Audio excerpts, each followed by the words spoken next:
Hello and welcome back to 365 Days with mxmtoon. I'm Maia, a singer, songwriter, videomaker, Oakland native, and a pursuer of happiness.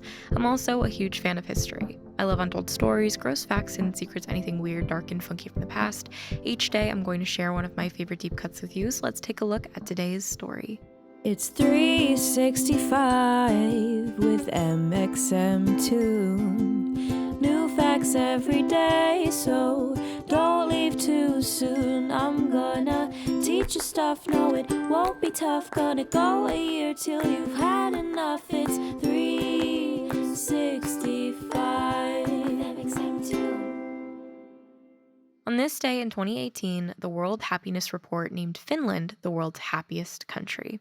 Let's take a look at what makes this Nordic nation such a cheery place to live.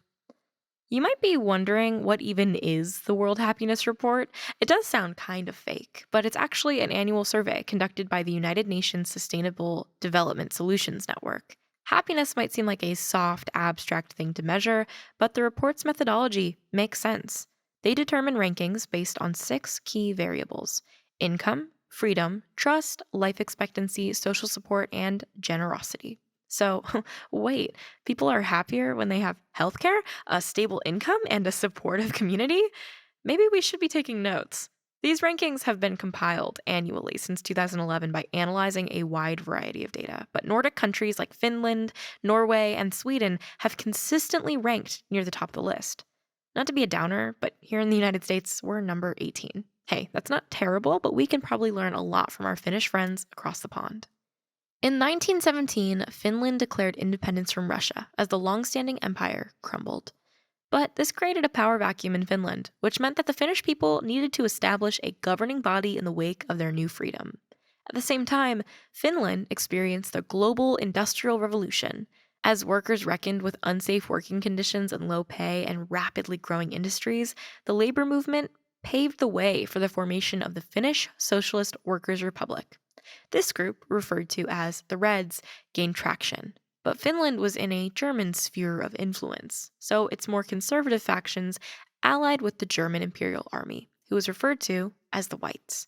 So, in January 1918, the Finnish Civil War broke out between the Reds and Whites. The war only lasted 3.5 months, and the Whites triumphed, but the power struggle between socialist and capitalist ideas would continue to shape the country. The aftermath of the war was a trying time for Finnish people on both sides of the conflict. So when World War II hit about 30 years later, the Nordic country was tested once again. Sweden and Norway have already developed welfare systems on their own, but due to Finland's tumultuous history in the early 20th century, they were slower to adopt these programs. But by the end of World War II, Finland began to follow in its neighbors' footsteps. The Center Party and the Social Democrats formed a coalition government in 1966, working together to develop a welfare program that provided comprehensive health care, social benefits, and financial security programs for its people. Sure, in the US, we have programs like Social Security and unemployment aid too, but what makes the programs in these Nordic countries so noteworthy is that they apply to all people, not just those who apply for and receive government assistance. Another interesting revelation from the World Happiness Report is that as a country's wealth increases, the well-being of its citizens does increase too, but at a certain point, it stagnates. Then, the population's overall happiness level only rises again by addressing overall inequities. When we compare Finland to the US, this tracks. In 2019, Finland spent 28.7% of its GDP on social programs, while the US only spent 18.7%. So, money can't buy happiness, but living in an environment where people can earn a living wage, access healthcare, and go to college without debt, that makes me happy. Before the break, here are some fun facts about Finland. In 1906, Finland granted women the right to vote, becoming the first country in Europe to do so. By contrast, the United States didn't ratify the 19th Amendment to grant women suffrage until 1920. One more fun fact. Many Finnish people love a good sauna. These hot steam rooms are so ingrained in Finnish culture that there's even a sauna at a Burger King in Helsinki, the capital of Finland. Usually a traditional sauna is wood-paneled, cozy, and earthy, but of course, the Burger King sauna is boldly blue and red, complete with Burger King branded towels. For today's Music Fact, we have a very special guest. Ron Gallo is here to talk about the cancellation of South by Southwest and how it forced him to change his perception of live performances during an indefinite stay-at-home period. Hey everybody, this is Ron Gallo, and I'm going to talk about March 14th. Normally, every year before last, we would be pulling in the sunny Austin, Texas on this day to play 100 shows at South by Southwest. But last year, 2020, we were in Nashville, where I was living at the time, and a few days before, a tornado came and destroyed our entire side of town. And I had taken a year off from touring at this point, and I was about to have my first show in about a year at a festival in Columbus, Ohio on the 13th of March. So I flew in a band, put together a new band, bunch of new songs, getting ready for the festival. And that day, this is when the pandemic went from theory to very real severe situation. And so festival got canceled, but yet I still had this band in town and was really excited about everything. So instinctually, I was like, let's get whatever gear we need and let's just broadcast from the house. Why not? So we did. We really quickly threw it all together, set up in the home studio. And then on the 14th, we did a US show and a European show.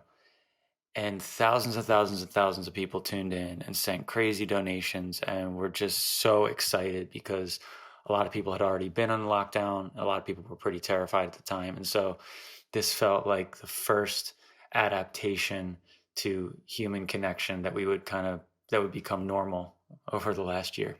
So kind of an odd thing to celebrate or look back on, but I think we'll take what we can get at this point. We were so naive then, thinking, oh, in 2 weeks, this will all be over. But anyway, it is what it is. And here we are a year later, and it's nice to see how we've adapted better, all the crisis aside. Anyway, be safe. Love you. Okay, bye. And now for our final segment, I'm going to go into my own photo archives and see what I was up to on a March 14th in my life. On March 14th, 2017, I did a cover of a Kehlani song. And it's really funny because I'm just a better singer now. It's kind of like horribly bad. I don't know how. It's not bad. I was just inexperienced. I got to be nicer to myself. Listen. Oh my God. Yes, girl, get that falsetto.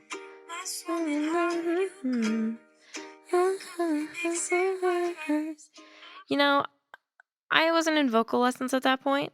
It's a nice thing that I'm in vocal lessons now. There's always room to improve.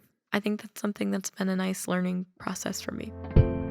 Let's travel back in time again tomorrow. Remember to subscribe wherever you listen to podcasts. You can follow along at 365 Days mxmtoon on all platforms.